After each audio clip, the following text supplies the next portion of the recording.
الرحمن الرحیم الحمد للہ الذی نور قلوبنا بنور الایمان وبصر عیوننا بضوء العرفان ثم الصلاة والسلام علی رسول الرحمن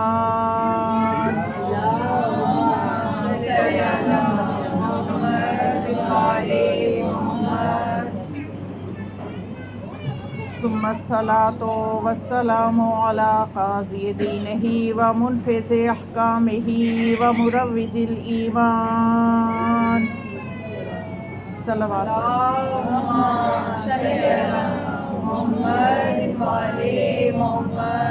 ثم الصلاة والسلام على باقي الأئمة الذين هم أمناء الرحمن بالخصوص على سيدنا ومولانا صاحب العصر والزمان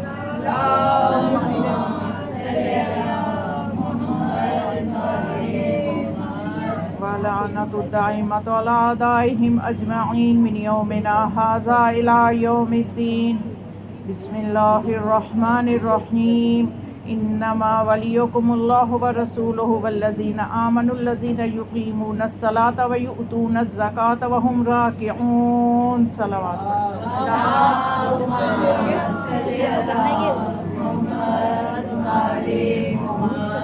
شاید ایسے ٹھیک ہے ہاں جی ہاں جی وہ بہت زیادہ بس ایسے ٹھیک ہے ایک جاگتے ہوئی صلوات پڑھیں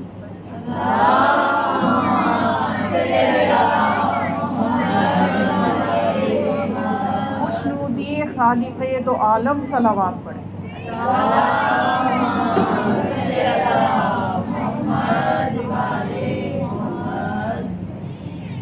ماشاءاللہ سے صلوات کی اور درود کی برکات آپ بچپن سے ہی سنتے آ رہے ہوں گے اور جو بچے ہیں وہ اب سن رہے ہیں بہت زیادہ برکات ہیں درود کی اور اس کی برکات کو کئی گنا اور بڑھانے کے لیے جب آپ درود پڑھیں تو اس کے اوپر اس کے ترجمے پہ اس پہ فوکس کرتے ہوئے اگر آپ پڑھیں گے تو اس کی برکتیں کئی گنا بڑھ جائیں گی کہ اے اللہ تو صلوات بھیج محمد پر اور ان کی آل پر یعنی کہا کس سے جا رہا ہے اللہ سے کہ اے اللہ دعا کی جا رہی ہے جو ہم انسان صلوات پڑھتے ہیں تو اللہ سے دعا کرتے کہ اے اللہ تو رحمتیں نازل کر صلوات کا مطلب کیا بن جائے گا کہ اے اللہ تو رحمتیں نازل کر محمد اور ان کی آل پر یہ دعا ہم کیوں کرتے ہیں اور ہمیں اس کا فائدہ کیوں ہوتا ہے کہ جتنی محمد والے محمد پہ اللہ کی برکات اور رحمتیں نازل ہوں گی اور چونکہ یہی وہ وسیلہ ہیں کہ جو ہمیں اللہ کے نزدیک کرنے کا ہے اللہ سے راضی کرنے کا وسیلہ ہے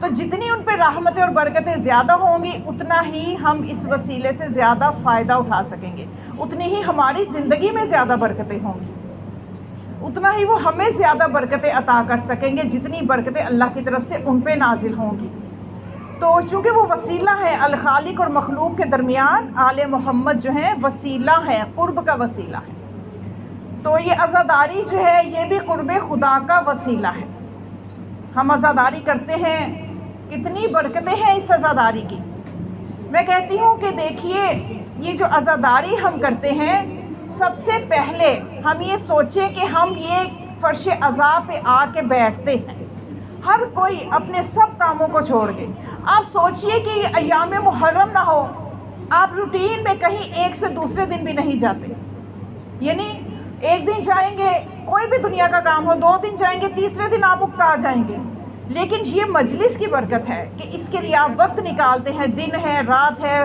زمین پہ بیٹھ کے عاجزی کے ساتھ اس ذکر کو جب سنتے ہیں تو یہ سب چیزیں آپ کی محبت پہ دلیل ہے اس محبت پہ جو آپ کو محمد وآل محمد علیہ السلام سے اور کس طرح سے ہر کوئی پیسہ خرچ کرتا ہے اور ہر کسی کی خواہش ہوتی ہے میرے گھر زیادہ سے زیادہ عزادار آئیں وگرنہ عام روٹین میں آپ کوئی دعوت رکھیں تو آپ کو تھوڑا وہ ذہن میں ہوتا ہے کہ پتہ نہیں میں اتنا انتظام کر رہی ہوں زیادہ آ جائیں گے تو پتہ نہیں کیا ہوگا یہاں پہ آپ ایسے نہیں سوچتے جب مجلس رکھتے تو آپ کہتے ہیں جتنے زیادہ لوگ آئیں کیونکہ وہ برکت جو ہے تبرک میں تبرک کا مطلب کیا بابرکت یعنی وہ نیاز وہ غذا بابرکت ہو جاتی ہے آپ کو اس کی برکت کا یقین ہے اس لیے آپ کو یہ فکر نہیں ہوتی کہ نیاز کم پڑ جائے گی آپ کو یہ فکر ہوتی کہ عزادار کم نہ ہو جائیں جو بھی فرش عذاب بچھاتا ہے، میں نے دیکھا اس کی فکر یہ ہوتی ہے کہ زیادہ سے زیادہ سننے والے آئیں، کیونکہ آپ پیغام محمد و آل محمد کو پھیلانا چاہتے ہیں. یہ آپ کی محبت کی نشانیاں ہیں جو آپ اپنے عمل سے ظاہر کر رہے ہیں. تو یہ عزاداری جو ہے یہ بھی محبت کی علامت ہے. اس عزاداری کے ذریعے سے ہمیں ایک موقع ملتا ہے کہ ہم اپنے آپ کو آل محمد کے نزدیک کریں. یہ وہ عظیم ہستیاں ہیں جو نہ صرف دنیا میں بلکہ آخرت میں بھی ہماری ساری جو ہے انحصار انہی ہستیوں کی شفاعت پہ ہے. اس لیے ہم چونکہ سمجھدار قوم ہیں، اس لیے ہم نے دنیا میں ہی آل محمد کی معرفت رکھتے ہوئے ان کے ساتھ اپنے تعلق کو مضبوط کرنے کے لیے یہ عزاداری جو ہے یہ ہمارے کام آئے گی. اور اس عزاداری کی اس سے زیادہ برکت کیا ہوگی کہ یہ عزاداری جو ہے یہ بنت رسول سیدہ کونین فاطمۃ الزہرا کے ساتھ آپ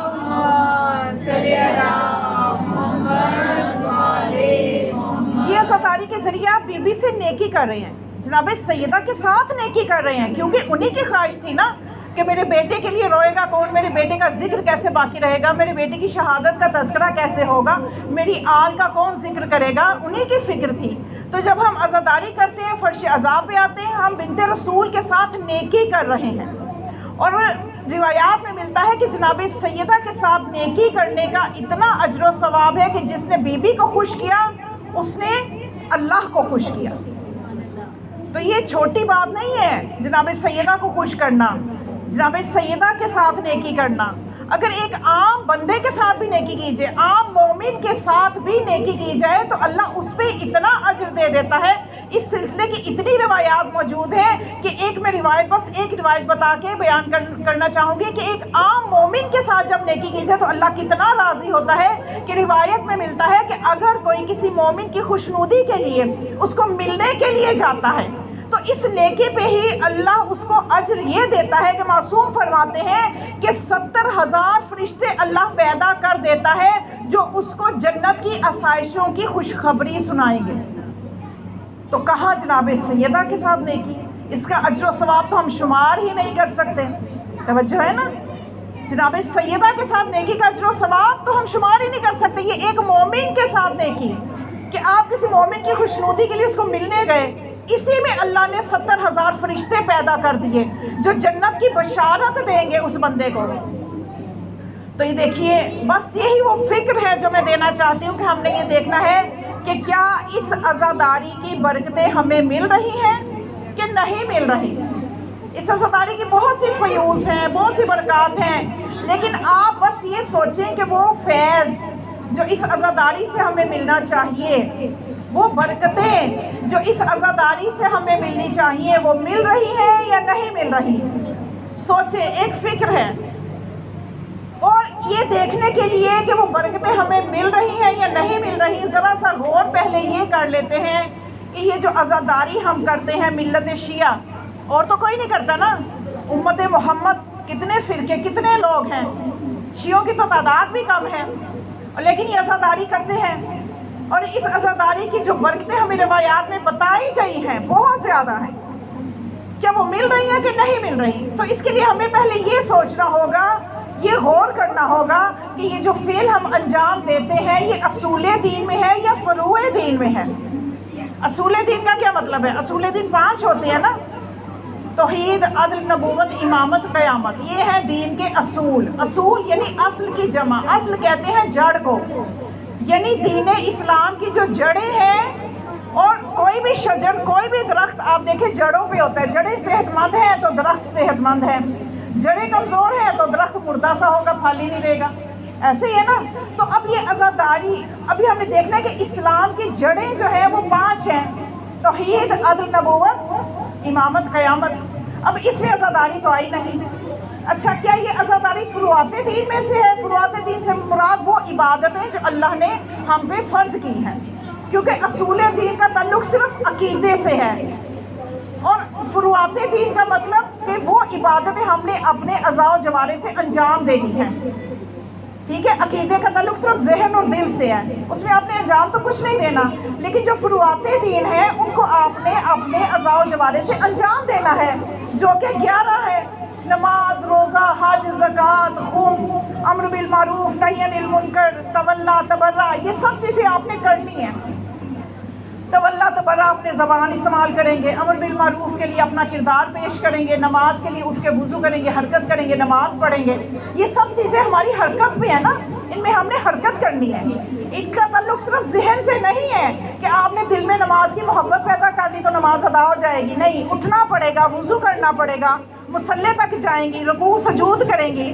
تو یہ جو ہم نے اپنے جسم سے، اپنے اعضاء جوارے سے جس فعل کو انجام دینا ہے وہ ہے فروعات دین۔ فروع کہتے ہیں فرع کی جمع، فرع کہتے ہیں شاخ کو، یعنی دین اسلام اگر ایک درخت ہے تو اس کی جڑیں اصول دین ہے اور اس کی شاخیں فروعات دین ہیں۔ جس درخت کی جڑیں تازہ صحت مند ہوں گی اس کی شاخیں بھی تازہ ہوں گی۔ اگر آپ کا ایمان اور عقیدہ مضبوط ہوگا تو نماز خود بخود پڑھیں گے، روزہ خود بخود رکھیں گے۔ اگر ایمان میں کمزوری ہے، توحید میں کمزوری ہے، نبوت میں کمزوری ہے، امامت نہیں صحیح طرح سے سمجھ میں آئی تو پھر اس طرح سے عمل بھی کمزور ہوگا، کبھی نماز پڑھی کبھی نہ پڑھی، مشکل ہوئی تو مصلی بچھا لیا، مشکل ختم ہوئی تو ایسا طے کیا کہ مہینہ اٹھایا ہی نہیں۔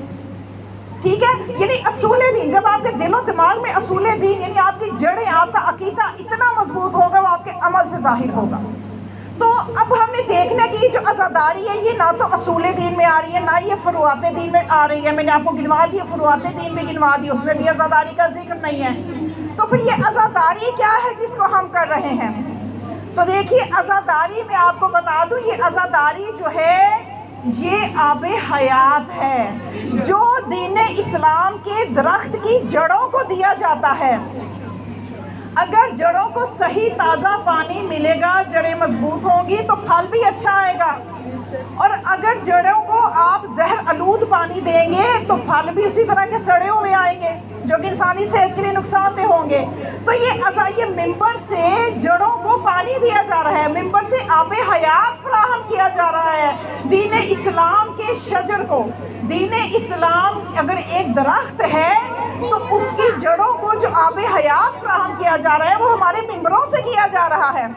اگر ممبروں کو آپ صحیح لوگوں کے حوالے کریں گے جو واقعاً آب حیات فراہم کریں گے تو اس آب حیات کے نتیجے میں جو نتیجہ آئے گا، جو ثمر آئے گا، جو پھل آئے گا، وہ ایسے عزادار ہوں گے جو نمازی بھی ہوں گے، جو روزے دار بھی ہوں گے، جو شریعت پہ عمل کرنے والے ہوں گے۔ اور اگر ممبروں سے ایسا مواد فراہم کیا جائے گا کہ آب حیات کے بجائے زہر والا پانی دیا جائے گا تو اس کا نتیجہ بھی سامنے آ جائے گا، جو عزادار سامنے آئیں گے وہ فرقہ فرقہ بٹے ہوئے ہوں گے۔ وہ عزادار آپ کو 2-2 گھنٹے مجلس میں تو نظر آئیں گے، 5 منٹ کی نماز پڑھتے ہوئے نظر نہیں آئیں گے۔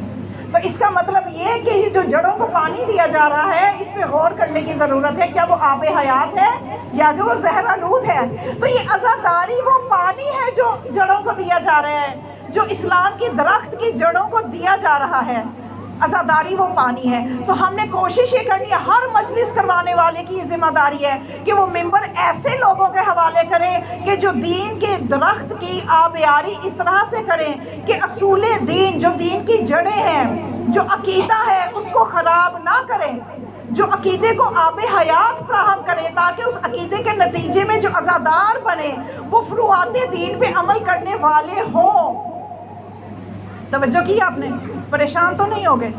بات سمجھ میں آ رہی ہے؟ یہ اب عزاداری وہ آب حیات ہے، اور یہ ہماری بحیثیت قوم شیعہ یہ ذمہ داری ہے کہ ہم اس عزاداری کے ذریعے سے اپنے عزاداروں کو، اپنے جو قریبی ہیں، اپنے جو ملت کے لوگ ہیں، ان کو ہم کیا چیز فراہم کر رہے ہیں۔ تو آج آپ نے عزاداری کے نتیجے میں دیکھا کہ عزاداری کے نتیجے میں نمازی تو پیدا ہوتے ہیں لیکن بہت کم، جتنے کے دوسرے لوگ پیدا ہو رہے ہیں، جتنے کے عقیدے بنائے جا رہے ہیں، رنگ برنگ کا عقیدہ ہے۔ ایک جگہ 10 لوگ بیٹھے ہیں تو 10 قسم کا عقیدہ ان کا بن چکا ہے۔ پہلے کبھی ایسے نہیں ہوتا تھا لیکن آج کل ایسے ہو گیا ہے۔ تو اس کے لیے ہمیں خود ہماری ذمہ داری ہے، ہمیں غور کرنے کی ضرورت ہے کہ ہم کہاں غلطی کر رہے ہیں، کہاں پہ غلطی ہوئی کہ وہ قوم جو کچھ سال پہلے ایک قوم تھی آج فرقہ فرقہ کیوں بٹ رہی ہے، آج کیوں تقسیم ہو رہی ہے۔ یہ اتحاد ہی تو ہماری طاقت تھی، اس طاقت کو ہم سے کون چھین رہا ہے؟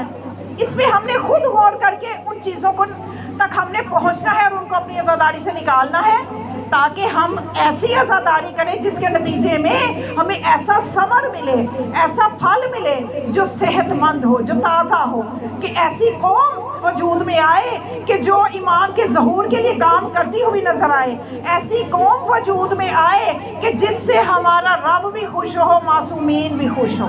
صلوات پڑھیں۔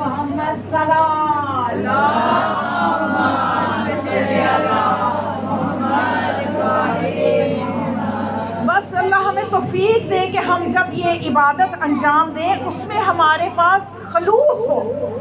خلوص کے بغیر مومنات، دیکھیے یہ ابتدائی مجالس ہیں، ان دنوں میں جو چیز آپ اپنے ذہن میں بٹھا لیں گی یہ آپ کے لیے 2.25 مہینے کی عزاداری میں سونے کے پانی کی طرح قیمتی چیزیں ہیں جو میں آپ کو بتا رہی ہوں۔ سب سے پہلے ہمیں خلوص کی ضرورت ہے۔ ہم خلوص کا جذبہ لے کے مجلس میں آئیں، اور یہ خلوص کس معیار کا ہونا چاہیے؟ میں آپ کو ایک واقعہ سناتی ہوں۔ کس معیار کا خلوص اللہ ہم سے چاہتا ہے؟ اگر توجہ کر لیں گی تو بہت کچھ ملے گا۔ ایک شخص تھا، اس نے چاہا کہ میں عارف بنوں۔ یہ جو صاحب کرامت ہو جاتے ہیں نا، صحیح معنوں میں جو اللہ کے برگزیدہ لوگ ہیں، صاحب کرامت ہو جاتے ہیں، وہ منہ سے دعا نکالتے ہیں تو قبول ہو جاتی ہے، ایسے صاحب کرامت ہوتے ہیں۔ اس نے چاہا میں بھی بنوں، میرے پاس بھی کرامات آئے، میں جو بات منہ سے نکالوں وہ پوری ہو جائے، میں جو جیسے دوسروں کو دیکھتا ہوں کہ وہ اللہ کے اتنے قریب ہیں کہ وہ کسی کی درد والی جگہ پہ ہاتھ رکھ کے ایک مرتبہ سورۃ فاتحہ پڑھ دے انہیں شفا مل جاتی ہے، اور یہ سب چیزیں میرے میں بھی آ جائیں۔ اس نے کرامات حاصل کرنے کے لیے وظیفے شروع کیے، ریاضتیں شروع کی کہ میرے پاس کرامات آ جائیں، میں صاحب کرامت ہو جاؤں۔ تو ایسا کرنے کے لیے اس نے بڑی مشقت کی، بڑے وظیفے کیے، مخصوص 40 دن کا وظیفہ بھی کر لیا، لیکن جب 40 دن گزرے وہ ویسے کا ویسا، کوئی صاحب کرامت نہیں ہوا، اس میں کوئی تبدیلی نہیں آئی، پریشان ہو گیا۔ تو ایک عارف کے پاس گیا جو صحیح معنی میں عارف تھا، جو کہ اللہ کا نمائندہ تھا، ولی تھا، اس در کا، آل محمد کے در کا سچا غلام تھا۔ جب اس کے پاس گیا، جا کے کہا کہ میں نے 40 دن یہ وظیفہ کیا، میں تو صاحب کرامت نہیں ہوا، میں تو پہلے جیسا ہی ہوں۔ اس نے کہا کہ تم نے وظیفہ کیا کس مقصد کے لیے تھا؟ اس نے کہا صاحب کرامت بننے کے لیے۔ تو اس نے کہا یہی تمہاری غلطی ہے، تم نے اللہ کے لیے وظیفہ نہیں کیا، تمہارا مقصد کرامات حاصل کرنا تھا، تمہارا مقصد اللہ نہیں تھا، تمہارا مقصد خدا ہونا چاہیے تھا، تمہیں خدا کے لیے کرنا چاہیے تھا کہ میں اللہ کے قریب ہو جاؤں، مجھے اللہ کا قرب مل جائے، مجھے اللہ مل جائے۔ تم کرامت بن کے شہرت حاصل کرنا چاہتے تھے کہ میں صاحب کرامت ہو جاؤں، میری کوئی عزت بن جائے، مجھے کوئی شہرت مل جائے۔ نعرہ تکبیر، نعرہ رسالت، نعرہ حیدری، حیدری، محمد والی محمد بلند تر صلوات۔ تو بس مومنات،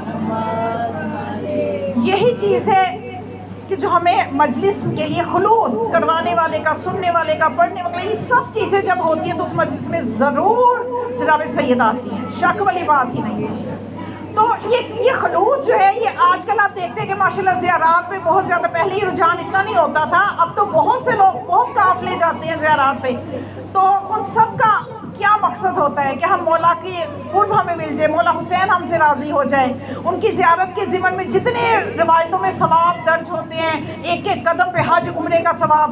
اب آپ جب گھر سے نکلیں گے آپ کے ذہن میں ہوگا کہ میں جا رہی ہوں سعی کرنے، اب جیسے آ جائے گا نا 40، میں نجف سے کربلا پیدل جاؤں گی، مجھے ایک ایک قدم پہ حج عمرہ ملے گا۔ تو یہ ٹھیک ہے، یہ سب رغبتیں ہیں، آپ کا اصل مقصد خدا ہونا چاہیے، مجھے خدا ملے گا، میں خدا کی رضا کے لیے جا رہی ہوں۔ جب خدا راضی ہو جائے گا تو آپ کو ایک ایک قدم پہ حج عمرے کا ثواب دے گا۔ اگر آپ اپنا مطمع نظر چھوٹا رکھیں گی کہ میں تو حج عمرے کے لیے جا رہی ہوں، کہ مجھے تو ہر قدم پہ یہ ملے گا، اور میں جب وہاں سے صحیح کر کے آ جاؤں گی تو مجھے تو گھر آؤں گی، میرے سارے مسئلے حل ہوئے ہوں گے، میری بیٹیوں کے رشتے بھی ہو جائیں گے وہاں جانے سے، ہمارا گھر اپنا نہیں ہے وہ بھی اپنا ہو جائے گا، گاڑی چھوٹی ہے وہ گھر آؤں گی تو بڑی ہو جائے گی، یہ سارا کچھ جب نظر میں ہوگا تو پھر وہ زیارت آپ کو برکت تو دے گی، لیکن اتنی نہیں دے گی جو روایات میں ہمیں ملتا ہے۔ کیونکہ معصوم فرماتے ہیں اذا کان یوم القیامت یناد مناد، کہ جب یوم قیامت ہوگا تو ایک منادی ندا کرے گا، این زوار الحسین، زوار حسین کہاں ہے؟ کون ہے جنہوں نے زندگی میں حسین کی زیارت کی تھی، تو روایت بتاتی ہے کہ ایک گروہ لوگوں کا اٹھے گا اور وہ کہے گا کہ ہم ہیں زوار حسین، ہم نے اپنی زندگی میں حسین کی روزے کی زیارت کی، ہم اپنی زندگی میں زیارت کے لیے گئے تھے۔ تو اس وقت اللہ ان سے یہ سوال کرے گا، ما اردتم بزیارت الحسین، تمہارا زیارت حسین سے مقصد کیا تھا؟ تم کس مقصد کے لیے گئے تھے زیارت حسین کے لیے؟ توجہ ہے نا؟ جو زائر حسین یہاں موجود ہیں اور جنہوں نے بننا ہے انشاءاللہ سب کو اللہ زیارت کروائے۔ تو اب یہ سوال ہونا ہے ہمارے ساتھ قیامت کے دن، جنہوں نے کر لی ہے اللہ ان کو دوبارہ کرائے، اور جب دوبارہ کریں یا جو پہلی دفعہ جائیں سوچ لیں یہ ایک بات کہ اللہ نے پوچھے ما اردتم بزیارت الحسین، زیارت حسین سے تمہارا ارادہ کیا تھا؟ کس ارادے کے لیے تم گئے تھے زیارت حسین کے لیے؟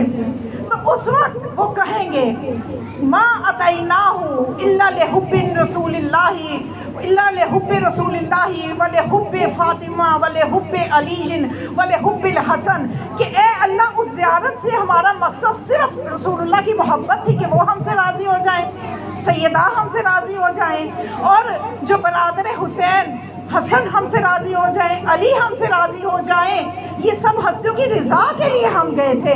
تو اس وقت اللہ کہے گا اگر واقعا تمہاری یہ نیت تھی تو سنو پھر، ھذا محمد و علی و فاطمہ و حسن، یہ محمد، علی، فاطمہ اور حسن ہے، الحقوا بہم فی درجاتہم، تم ان کے ساتھ ان کے درجے میں ملحق ہو جاؤ۔ اتنا بڑا درجہ،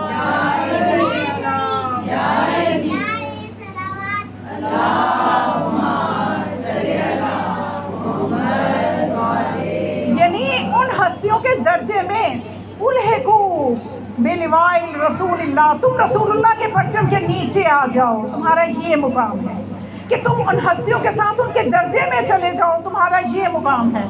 تو اگر اس وقت جواب یہ دے دیا کہ یا اللہ میرا تو زیارت حسین سے مقصد یہ تھا کہ میرے سر پہ قرضہ بڑا تھا، اور میں نے سنا تھا کہ جو زیارت حسین کے لیے جاتے قرضے اتر جاتے ہیں، اور دیکھیے اس وقت جھوٹ نہیں ہوگا، آپ یہ سوچیں کہ چلو اب تو میں جو مرضی مقصد لے جاؤں قیامت کے دن یہ کہہ دوں گی، تو ایسا نہیں ہوگا، کیونکہ اس دن جو ہمارے اعضاء و جوارح ہمارے قابو میں نہیں ہونے، ہر کسی نے وہی گواہی دینی ہے جو اس نے کیا ہے۔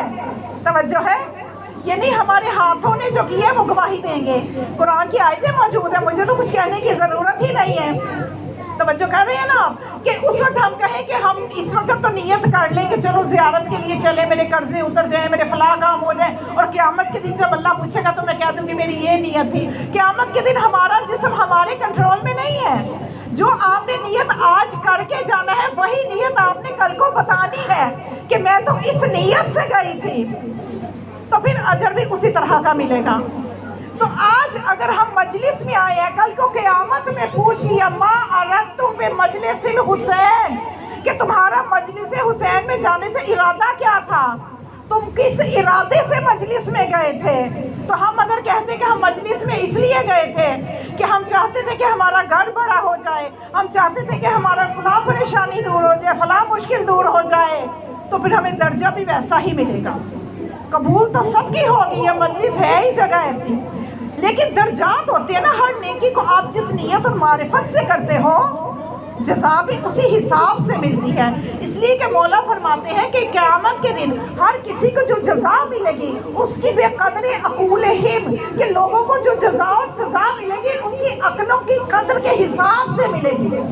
جتنا کوئی عقل کو استعمال کرتے ہوئے دین پہ عمل کرے گا اس کا درجہ اور بلند ہوگا، اور جتنا کوئی بس یہ سنا کے عمل کرے گا اس کا درجہ کچھ اور ہوگا، کیونکہ معرفت کے ساتھ عبادت کے درجے کچھ اور ہوتے ہیں، بغیر معرفت کے عبادت کے درجے کچھ اور ہوتے ہیں۔ آپ تو مجھے بہت پریشان لگ رہے ہیں، صلوات پڑھیں۔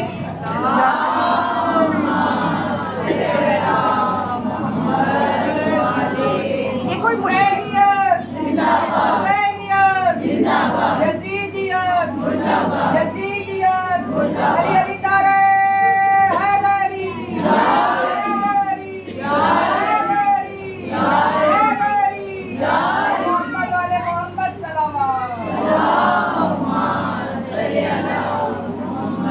بس یہ عزاداری جو ہے یہ ہمارے لیے ایک سنہری موقع ہے کہ جس سے ہم اپنی آخرت میں بہت عظیم درجے حاصل کر سکتے ہیں کہ ایک عام مومن کے لیے، عام مسلمان کے لیے وہ ان درجوں کے خواب بھی نہیں دے سکتا جو ہمیں اس عزاداری سے مجلس میں آنے سے جو درجات ملیں گے۔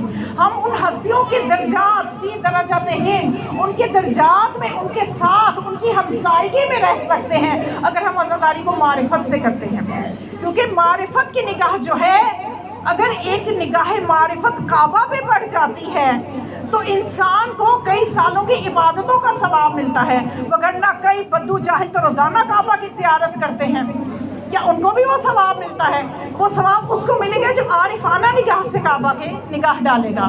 تو بس مومنات، یہ وہ مجالس ہیں جن سے ہمیں ایسی برکتیں ملتی ہیں، ہمارے علم میں اضافہ ہوتا ہے، قرآن کی آیات کی تلاوت کی جاتی ہے، اور ہمارا ارادہ کیا ہے اس مجلس میں آنے سے کہ ہمیں حسین شناس ہم بن جائیں، ہم علی شناس بن جائیں، ہم قرآن شناس بن جائیں، ہمیں ان چیزوں سے شناسائی ہو جائے۔ تو جیسا کہ میں نے آپ کے سامنے آیت کی تلاوت کی، سورہ مائدہ کی آیت نمبر 55، اور ہر مومن بچے کو یہ آیت آنی چاہیے، شیعہ بچوں کو چند آیات لازمی آنی چاہیے، ان میں سے یہ آیت سورہ مائدہ کی آیت نمبر 55، انما ولیکم اللہ ورسولہ والذین آمنوا الذین یقومون الصلاۃ یقیمون الصلاۃ ویؤتون الزکاۃ وہم راکعون، کہ اے لوگوں سن لو، تمہارا ولی جو ہے وہ اللہ ہے اور اس کا رسول ہے، اور وہ تمہارا ولی ہے جس نے نماز قائم کی اور حالت رکوع میں زکوٰۃ دی۔ اب اس آیت کے بارے میں تمام مسلمانوں نے کیا لکھا؟ تمام اکثر تفاسیر جو اہل سنت کی ہیں، اس میں اگر آپ کو حوالے دوں، تفسیر مجمع البیان جو مسلک اہل سنت کی بہت معتبر تفسیر ہے، تفسیر سالوی یہ بھی ان کی معتبر تفسیر ہے، تفسیر کبیر یہ بھی ان کی بڑی معتبر تفسیر ہے۔ یہ تین حوالے آپ یاد کر لیں۔ یاد اس لیے کہہ رہی ہوں کہ آپ کو جب یہ زمانہ ہے اس وقت بحث مباحثے کا، جب آپ سے کوئی پوچھے کہ آپ اس آیت سے کیسے استدلال کر رہے ہیں کہ یہ یہاں پہ جو جس نے حالت رکوع میں انگوٹھی دی اس سے مولا کائنات ہی مراد ہے، آپ کے پاس دلیل کیا ہے؟ آپ کہہ سکتے ہیں کہ آپ اپنی ہی تین تفسیریں اٹھا کے دیکھ لو، تفسیر مجمع البیان، تفسیر سالوی، تفسیر کبیر، ان تینوں میں لکھا ہے کہ اس آیت میں جس نے حالت رکوع میں انگوٹھی دی وہ کوئی اور نہیں ہے بلکہ علی ابن ابی طالب علیہ السلام ہے، جنہوں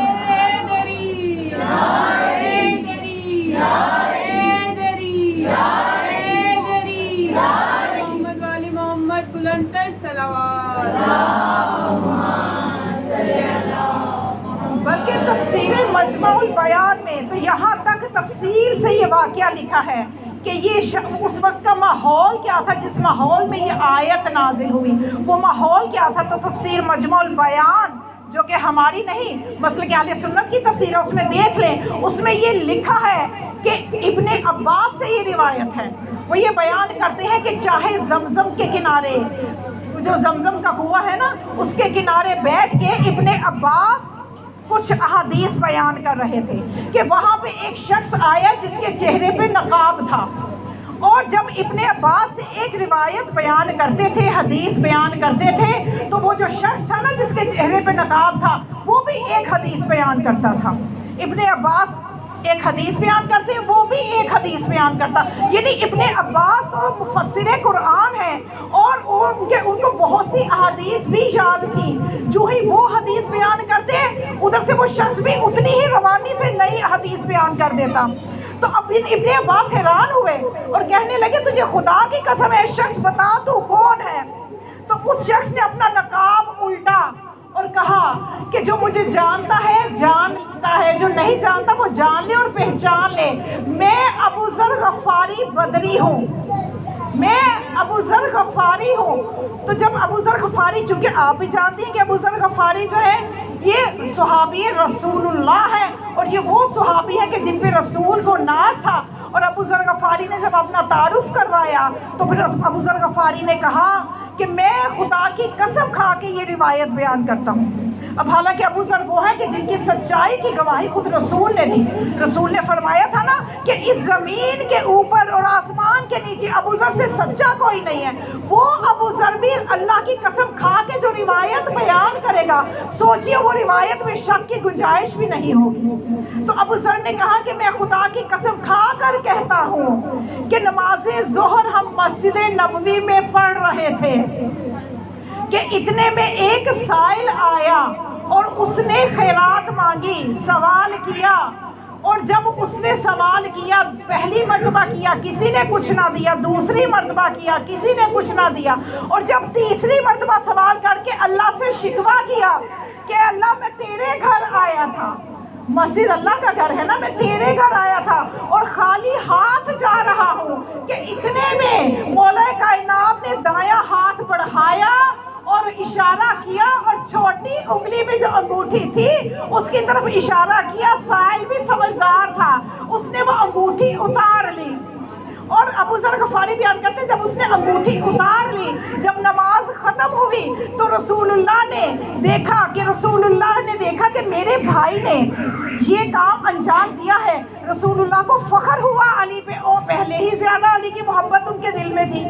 بلکہ رسول اللہ کی پوری 23 سالہ زندگی اگر آپ دیکھیں نا، تو اس 23 سالہ زندگی میں جو چیز آپ کو سب سے زیادہ نمایاں نظر آئے گی وہ یہی نظر آئے گی کہ لگتا ہے کہ رسول کی زندگی کا مقصد ہی یہی ہے فضائل علی بیان کرنا.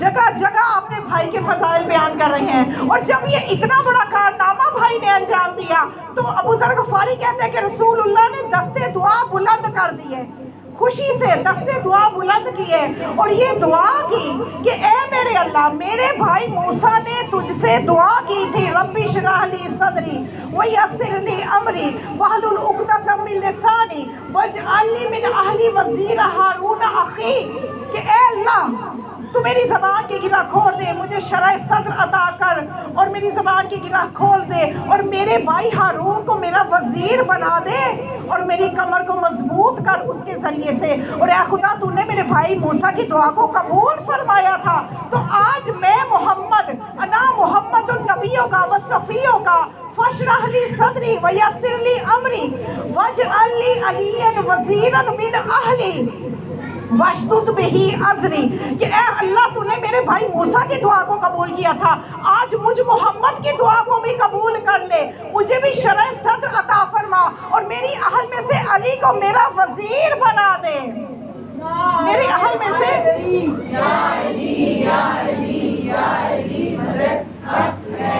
اب یہاں پہ رسول دعا مانگ رہے ہیں کہ علی کو میرا وزیر بنا دے جیسے ہارون کو موسیٰ کا وزیر بنایا تھا. تو اس وقت ابو ذر غفاری کہتے ہیں ابھی دعا کے الفاظ بھی مکمل نہیں ہوئے تھے. میں آپ کو اس آیت کی ماحول بتا رہی ہوں کہ کس ماحول میں یہ آیت نازل ہوئی، کہ ابھی دعا کے الفاظ ختم نہیں ہوئے تھے کہ جبرائیل یہ آیت لے کے نازل ہوئے، انما ولیکم اللہ ورسولہ والذین آمنوا الذین یقیمون الصلاۃ ویؤتون الزکاۃ وہم راکعون. تمہارا ولی اللہ ہے، اس کا رسول ہے، اور وہ ولی ہے تمہارا کہ جس نے حالت رکوع میں زکوٰۃ دی. تو یہ آیت جو ہے علی بن ابی طالب کی امامت کو ثابت کرتی ہے، ولی کو آپ کا ولی رسول ہونے کو ثابت کرتی ہے، آپ کا امام اور خلیفہ بلا فصل ہونے کو ثابت کرتی ہے. یہ تو میں نے آپ کو بتایا ماحول کہاں سے، مجموع البیان سے. اب ذرا دیکھیے کہ ہماری تفسیریں کیا کہتی ہیں، ان میں انداز کیا ہے. توجہ ہے آپ کی؟ ماشاءاللہ بڑی خاموشی سے سن رہے ہیں. اپنی خاموشی میں صلوات پڑھ دیں.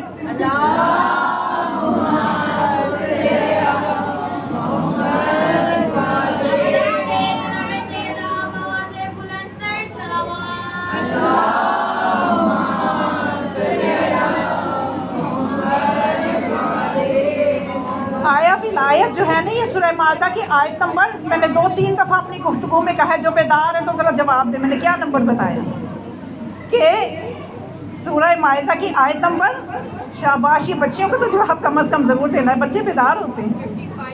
ویری گڈ، ماشاء اللہ. ان کی سلامتی کے لیے صلوات پڑھ دیں.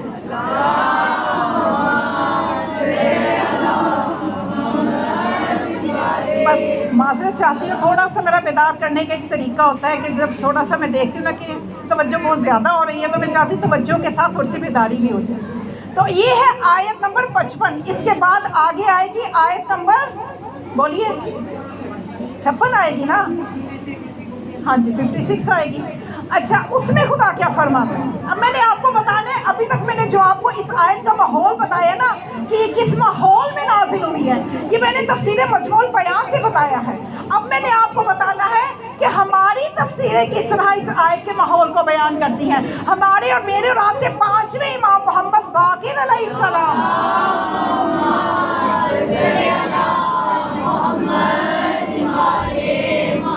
کہ جب یہ آیت، یہ جو 55 آیت ہے نا، اس کے بعد جب 56 آیت نازل ہوئی، وہ کیا ہے؟ مَن یَتَوَلَّ اللَّهَ وَرَسُولَهُ وَالَّذِينَ آمَنُوا فَإِنَّ حِزْبَ اللَّهِ هُمُ الْغَالِبُونَ. اگلی ہی آیت میں 56 آیت میں اللہ فرماتا ہے کہ جس نے ولی بنا لیا اللہ کو اور اس کے رسول کو، اور وَالَّذِينَ آمَنُوا، اور جو لوگ ایمان لائے ان کو ولی بنا لیا، تو یہی اصل میں اللہ کا گروہ ہے. فَإِنَّ حِزْبَ اللَّهِ هُمُ الْغَالِبُونَ، اور اللہ کا گروہ ہی ہمیشہ غالب آتا ہے. توجہ ہے، اللہ کا گروہ ہی. اور اللہ کے گروہ کی نشانی کیا ہے؟ 3 ولایتوں کو مانو، اللہ کی ولایت، اس کے رسول کی، اور والذین آمنوا. اور یہ والذین آمنوا کون ہے؟ اب خدا بار بار تو نہیں بتائے گا، آیت 55 میں بتا دیا. اس میں والذین آمنوا کی کیا وضاحت کی؟ انما ولیکم اللہ، تمہارا ولی اللہ ہے، ورسولہ، اس کا رسول ہے. والذین آمنوا، یہ لفظ اوپر بھی آئے ہیں، والذین آمنوا اگلی آیت میں بھی آیا، والذین آمنوا 55 آیت میں بھی آیا. جب 55 آیت میں آیا تو اللہ نے کیا وضاحت کی والذین آمنوا کی؟ وہ لوگ جو ایمان لائے. اور وہ کون لوگ ہیں جو ایمان لائے؟ اس سے مراد عام مومن نہ سمجھ لینا، اس سے مراد تخت پہ بیٹھے ہوئے خلیفوں کو نہ سمجھ لینا، اس سے مراد وہ مومن ہیں یقیمون الصلاۃ ویؤتون الزکاۃ وہم راکعون. وہ خاص مومن ہے کہ جو حالت رکوع میں زکات دیتے ہیں.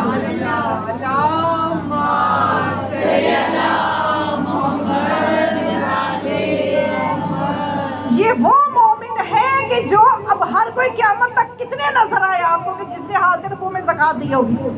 کوئی نظر آیا علی کے بعد؟ یہ مسلمان جواب دیں کہ علی کے بعد کتنے نظر آئے کہ جنہوں نے حالت رکوع میں زکات دی ہوگی؟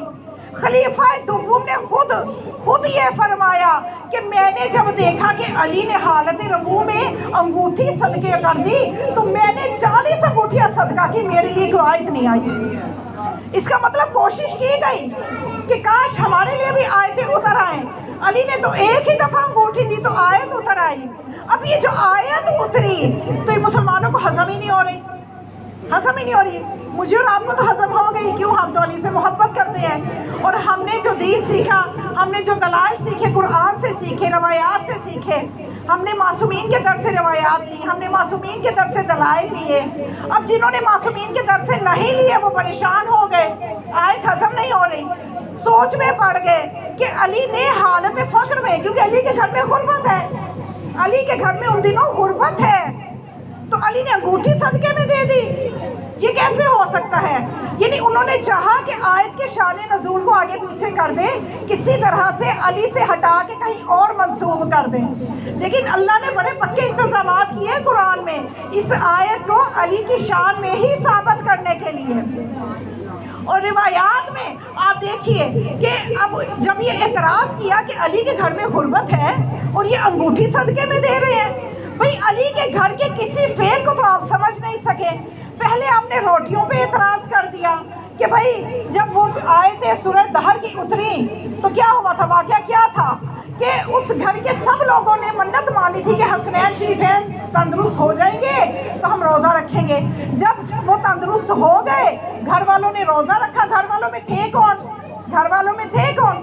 جناب سیدہ تھی، ان کے شوہر نامدار تھے، ان کے 2 بچے تھے، گھر کی کنیز تھی. اور جب سب نے روزہ رکھا، پہلے دن افطاری کرنے لگے تو کیا ہوا؟ فقیر ایک سائل آیا اور اس نے کہا کہ میں ضرورت مند ہوں، غریب ہوں، مجھے کچھ کھانے کو چاہیے، بھوکا ہوں.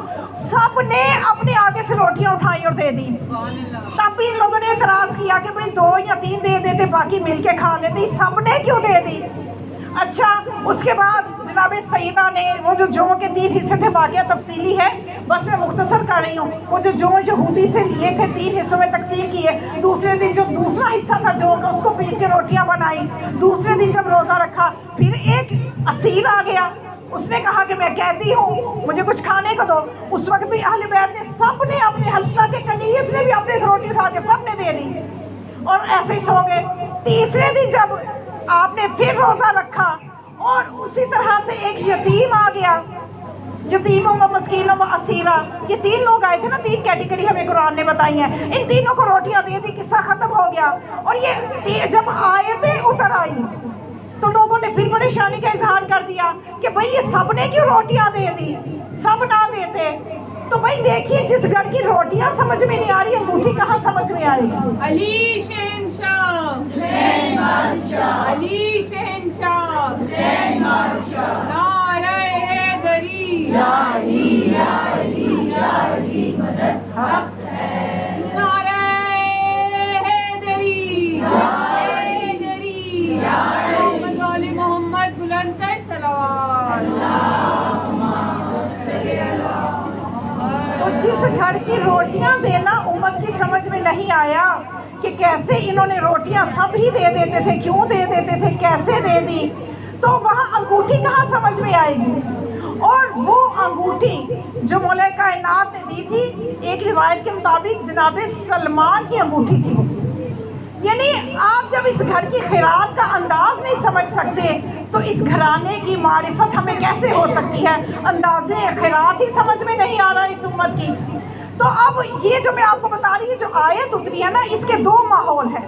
ایک ماحول وہ ہے کہ نماز پڑھی جا رہی ہے، حالت رکوع میں زکوٰۃ دے دی، رسول اللہ بھی نماز پڑھ رہے ہیں، سب نماز پڑھ رہے ہیں، فقیر آتا ہے، سائل آتا ہے، انگوٹھی دے دی گئی، یہ مجموع البیان کے مطابق۔ لیکن جو ہماری تفسیریں کیا کہتی ہیں، امام باقر علیہ السلام سے یہ روایت ہے کہ جب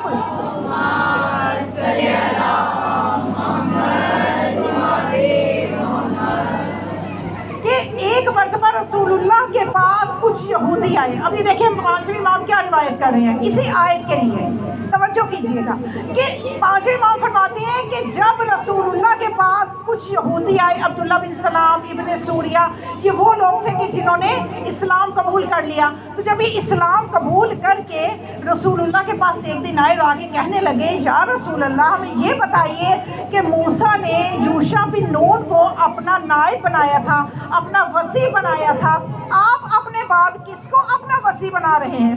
آپ کے بعد آپ کا وصی کون ہوگا؟ ہر نبی کا کوئی نہ کوئی وصی ہوتا ہے، آپ کا وصی کون ہے؟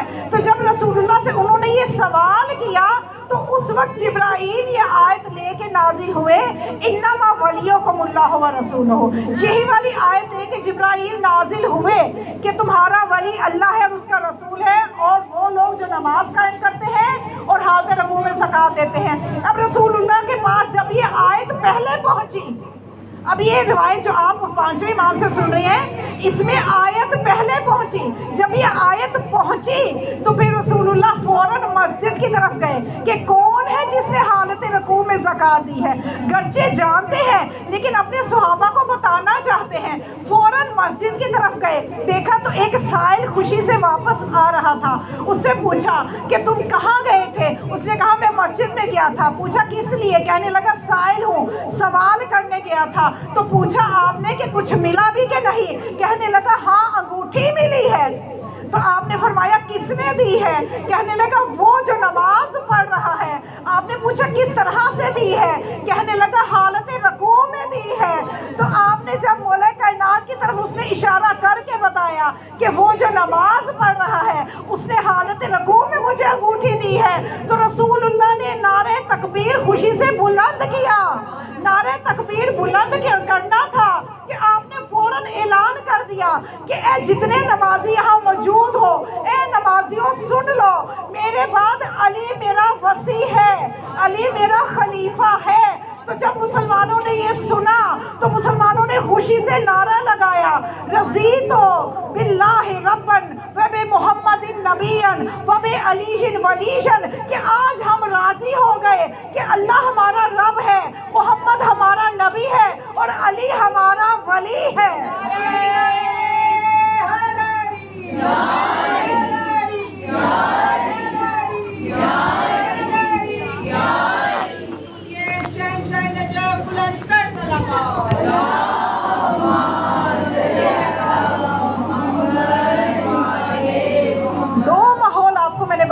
آئے تھے، اور دونوں ماحول جو ہیں وہ یہ ثابت کرتے ہیں کہ جو بلا فصل خلیفہ ہے وہ مولا کائنات علی ابن ابی طالب ہے۔ یہ وہ دلائل ہیں جن کو آپ کو سمجھنا چاہیے۔ آج کا دور، میں نے کہا نا، وہ دور نہیں ہے جو 20-25 سال 30 سال پہلے کا دور تھا، یہ سوشل میڈیا کا دور ہے۔ آپ جب تک اپنے عقیدے کو دلیل سے مضبوط نہیں کریں گے تو لوگ تو آپ کو جہاں چاہے لے جائیں گے، جدھر چاہے ہکاتے پھریں گے۔ تو مضبوط اپنے قدموں پہ وہی ہوتا ہے جو اپنے عقیدے کو دلیل سے سمجھتا ہے۔ تو رسول اللہ کا بلا فصل خلیفہ اور وسیع اور جانشین اور امام جو ہیں تو وہ علی ابن ابی طالب علیہ السلام ہیں۔ کیوں؟ اس لیے کہ اگر ہم اس چیز کو، اگر یہ امت تسلیم کر لے کہ جو بلا فصل خلیفہ ہوتا ہے وہ اپنے سے پہلے کی ساری خصوصیات اس میں موجود ہونی چاہیے۔ اگر رسول اللہ جو ہے علم لدنی رکھتے ہیں تو خلیفہ جو ہے اس کے پاس بھی علم لدنی ہونا چاہیے۔ اگر رسول اللہ معجز نما ہے تو خلیفہ بھی معجز نما ہونا چاہیے، تاکہ آپ نے جو اعلان کر رکھا ہے اور جو توریت و زبور اور انجیل میں موجود ہے کہ جو آخری نبی آئے گا اس کا جانشین ان تمام صفات کا مالک ہوگا جو صفات اس نبی کی ہوں گی، اور اگر وہ ان صفات کا مالک نہ ہو تو وہ اس کا وصی ہی نہیں ہے، وہ اس کا وارث ہی نہیں ہے۔ اور اگر ہم یہ مان لیں کہ اگر علی کو بلا فصل خلیفہ نہ مانے تو اس امت کے لیے بڑی مشکلات پیدا ہو جائیں گی، کیونکہ مولا کائنات ہی وہ ہیں کہ جنہوں نے ثابت کیا ہے کہ وہی وصی رسول ہیں۔ اس لیے کہ خرائج ایک کتاب ہے، اس میں ابن عباس سے یہ روایت ہے کہ ایک شخص جو تھا وہ آذربائیجان کے نواحی علاقے سے آیا۔ میں یہاں آپ کو اس واقعے کے ذریعے بتانا چاہتی ہوں کہ مولا کائنات میں وہ تمام خوبیاں تھیں جو رسول اللہ میں موجود تھی، کیونکہ ہم وسیع مانتے ہی اس کو ہیں، امام مانتے ہی اس کو ہیں کہ جو ایک معیار ہے ہمارے پاس امامت کا اس معیار پہ پورا اترے، جو اس معیار پہ پورا نہ اترے ہم اسے امام نہیں مانتے۔ مولا کائنات اس معیار پہ پورا اترتے ہیں۔ اب یہ جو شخص ہے نا، خرائج کتاب میں موجود ہے، جو آذربائیجان کے علاقے سے آیا، اس کا مسئلہ یہ تھا کہ اس کے جو اونٹ تھے وہ بدک گئے، یعنی سرکش ہو گئے، اس کے قابو میں نہیں تھے۔ اب یہ پریشان ہو کے مولا کائنات کے پاس آتا ہے اور آ کے کہتا ہے کہ یا علی، میرے اونٹ میرے قابو میں نہیں ہیں اور میرے روزگار کا واحد وسیلہ یہ اونٹ ہیں، اور اگر یہ قابو میں نہ آئے تو میں روزگار کیسے کماؤں گا ان کے ذریعے سے، میری مدد کیجیے۔ اب مولا کائنات وہ ہیں کہ جو دلوں پہ نظر رکھتے ہیں، اس کے دل پہ جب نگاہ کی تو اس کے دل میں کچھ میل کچیل دیکھا۔ اس میل کچیل کو دیکھتے ہوئے مولا نے کیا فرمایا کہ میں تمہاری کوئی مدد نہیں کر سکتا، تم جاؤ جا کے اللہ سے استغاثہ کرو، اللہ سے دعا کرو۔ آج بھی بہت شوق ہے نا لوگوں کو، وہ یہ کہتے ہیں کہ ڈائریکٹ اللہ سے مانگو، سیدھا اللہ سے مانگو، وسیلہ بنانے کی ضرورت نہیں ہے۔ تو میں کہتی ہوں کہ دیکھ لیجئے کہ اگر اللہ سے مانگنا ہے تو وہ اللہ جو ہے وہ اپنی توحید کو بھی وسیلے سے پہنچاتا ہے۔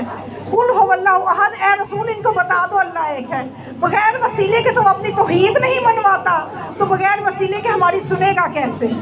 تو مولا نے فرمایا کہ جاؤ جا کے اللہ سے استغاثہ کرو۔ اس نے جا کے اللہ سے استغاثہ کیا، اس کے اونٹ قابو میں نہیں آ رہے تھے، وہ چلا گیا۔ حاکم وقت اس وقت کون تھا؟ خلیفہ ثانی کا دور تھا، عمر بن خطاب کا دور تھا۔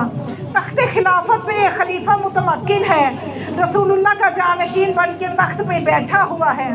تو جب یہ حکومت فرما رہے تھے، رسول کی مسند پہ بیٹھے ہوئے تھے، تو یہ شخص آیا اور آ کے کہنے لگا کہ اے خلیفہ رسول، میرے اونٹ سرکش ہو گئے ہیں، مدد کرو، میری مدد کیجئے۔ تو تاریخ نے بتایا، دمۃ الثاقبہ میں بھی لکھا ہے یہ واقعہ کہ خلیفہ ثانی نے ایک کاغذ کے اوپر کچھ تحریر کیا۔ کیا تحریر کیا کہ اے سرکش جنوں، تم ان اونٹوں کو سرکش نہ بناؤ، میں خلیفہ وقت تمہیں یہ حکم دیتا ہوں، میں خلیفہ رسول تمہیں یہ حکم دیتا ہوں، ساتھ اپنا نام بھی لکھ دیا، اس میں مبارک بھی اپنا لکھ دیا۔ توجہ ہے نا سب کی؟ تو جب یہ کاغذ لے کے گیا، جا کے اونٹوں کے آگے رکھا اور کہا کہ جا کے اونٹوں کے آگے رکھنا، ان کی سرکشی ختم ہو جائے گی۔ تو جب اونٹوں کے آگے جا کے رکھا، وہ پہلے سے زیادہ سرکش ہو گئے۔ پہلے سے زیادہ سرکش ہو گئے، یہاں تک کہ یہ پریشان ہو کے دربار میں خلیفہ میں گیا اور جا کے کہنے لگا اے خلیفہ رسول، آپ نے جو پرچہ لکھ کے دیا تھا اونٹ تو پہلے سے زیادہ خلاف ہو گئے، پہلے سے زیادہ سرکش ہو گئے، تو اب میں کیا کروں؟ تو خلیفہ نے جواب یہ دیا کہ دیکھو میں انسانوں کا خلیفہ ہوں، حیوانوں کا نہیں، میں حیوانوں کا خلیفہ نہیں ہوں۔ تو اس نے کہا کہ آپ سے پہلے جو رسول اللہ یہاں پہ ہوتے تھے ان کی حکومت تو جانوروں پہ بھی تھی، ان کی حکومت تو انسانوں پہ بھی تھی، تو یہاں پہ ان جیسے کو آنا چاہیے کہ جس کی حکومت جانوروں پہ بھی ہو، انسانوں پہ بھی ہو۔ تو آپ نے مجھے اس طرح کا جواب دے رہے ہیں۔ جب یہ پریشان ہوا تو حکم دیا کہ اس کو دھکے دے کے نکالو یہاں سے، یہ کس طرح کی باتیں کر رہے ہیں، اس کو نکالو یہاں سے۔ اس کو دھکے دے کے وہاں سے نکال دیا گیا۔ تو اب یہ روتا ہوا دوبارہ مولا کائنات کی خدمت میں آیا۔ تو اب جب دوبارہ آیا تو اب اس کی پیشانی پہ ایک زخم تھا، بہت گہرے زخم کا نشان بھی تھا۔ تو مولا نے پوچھا تیری پیشانی پہ کیا ہوا؟ تو کہنے لگا کہ یہ خطابت خلیفہ کا نتیجہ ہے، یہ خلیفہ نے جو خط تحریر کیا تھا اس خط کا نتیجہ ہے کہ جب میں نے خط اونٹوں کے آگے جا کے رکھا وہ پہلے سے زیادہ سرکش ہو گئے، میں نے ڈر کے دوڑ لگائی، ایک پتھر سے ٹکرایا، میرا پیشانی میری پتھر پہ لگی اور خون نکلنے لگ گیا اور یہ زخم آ گیا میرے پیشانی پہ۔ تو اس وقت میں بہت پریشان ہوں، پہلے روزی کا مسئلہ تھا، اب اپنی عمر سے تنگ آ گیا ہوں کہ یہ زخم اتنا گہرا ہے کہ مجھے اذیت دے رہا ہے۔ تو مولا نے فرمایا تم پریشان نہ ہو، میں تجھے ایک نسخہ تحریر کر کے دیتا ہوں، یہ اپنے اونٹوں کے پاس لے جا، وہ تیرے لیے رام ہو جائیں گے، وہ تیرے لیے آسانی پیدا کریں گے۔ تو وہ کہنے لگا کہ جب مولا کائنات نے اس کو وہ رکا لکھ کے دیا اس پہ ایک دعا آپ نے لکھی، اور وہ دعا مولا کائنات فرماتے ہیں جس کی بھی اولاد نافرمان ہو یا جس کے بچے جو ہے ماں باپ کے قابو میں نہ ہو یا کسی کو دشمن سے خطرہ ہو، تو وہ اس دعا کو ان بچوں پہ دم کرے، اس دشمن پہ دم کرے تو سب مسئلے حل ہو جائیں گے۔ توجہ ہے نا؟ یا کوئی جانور جو ہے وہ قابو میں نہیں آ رہا تو اس پہ دم کر دے تو وہ قابو میں آ جائے گا۔ کتنی قیمتی دعا ہوگی سوچیے، صرف 2 لائنوں کی دعا ہے۔ اب جہاں تک نافرمان بچوں کا تعلق ہے، بچے تو آج کل کے قابو میں کم ہی ہیں، میرا خیال ہے یہ دعا آپ سب کو آنی چاہیے کہ مولا کائنات نے فرمایا کہ نہ صرف تیرے اونٹ بلکہ مولا نے فرمایا کہ جس کسی کو بھی جس سے نافرمانی کا خطرہ ہے وہ اس دعا کو دم کرے اس کے اوپر۔ یہ دعا کیا ہے؟ اللہم انی اتوجہ الیک بنبیک نبی الرحمہ وَأَهْلِ بَيْتِهِ الَّذِينَ اخْتَرْتَهُمْ عَلَى الْعَالَمِينَ کہ اے خدا میں تجھے واسطہ دیتا ہوں تیرے نبی کا اور ان کی آل کا جن کو تو نے عالمین پہ چن لیا ہے۔ اللہم سَأُوبَتْهُمْ وَلَيْجِنْ شَرَّهَا کہ اے اللہ یہ اس کے شر کو میرے لیے نرم کر دے، یعنی تجھے واسطہ دیتا ہوں نبی کا، اس کی رحمت کا، ان کی اولاد کا جن کو تو نے عالمین پہ چن لیا ہے۔ اللہم سأوبتها اے خدا میں تجھے واسطہ دیتا ہوں کہ یہ بہت بڑی مصیبت ہے جو میرے پہ آن پڑی ہے، وقفنی تو ہی میرے لیے کافی ہے، اور لیجن شرہا اور اس کے شر کو میرے لیے نرم کر دے، اس کے شر کو ختم کر دے۔ بے شک فإنک الکافی والمعافی والقاہر والغالب بے شک تو ہی قاہر ہے، تو ہی غالب ہے، تو ہی معافی دینے والا ہے اور تو ہی بخشنے والا ہے۔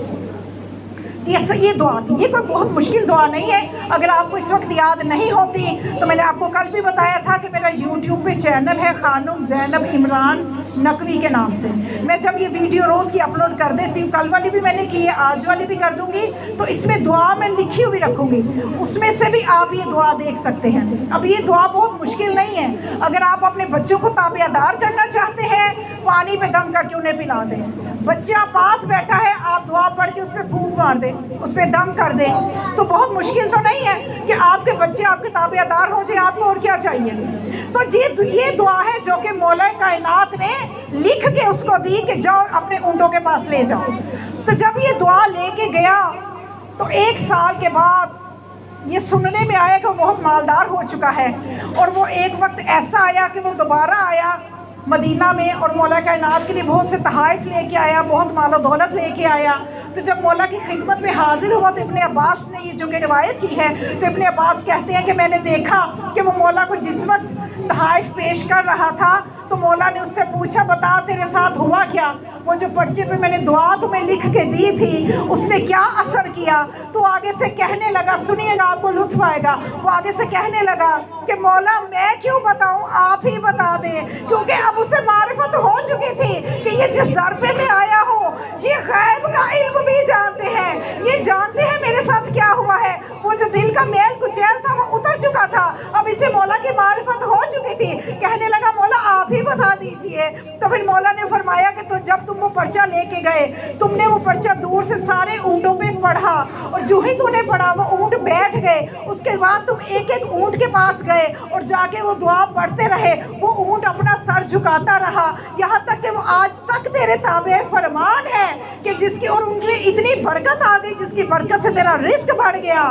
تو اس نے کہا کہ مولا آپ نے سچ فرمایا، واقعاً ایسا ہی ہوا تھا۔ تو بس پھر ماننا پڑے گا کہ جو مسند رسول پہ بیٹھے گا اس کی حکومت انسانوں پہ بھی ہوگی، اس کی حکومت حیوانوں پہ بھی ہوگی، کیونکہ اس لیے کہ یہ وہ امام ہیں کہ جن کو اللہ نے بنا کے بھیجا ہے اور عالمین کے لیے امام بنا کے بھیجا ہے۔ صلوات پڑھیں۔